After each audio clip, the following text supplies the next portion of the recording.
beses nang nag-away, hanggang sa magkasakitan, di na alam ang pinagmulan.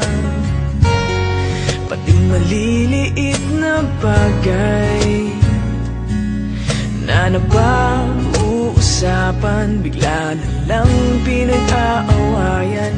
Ngunit kahit na ganito, madalas na di tayo magkasundo. Ikaw lang ang gusto kong makapiling sa buong buhay ko.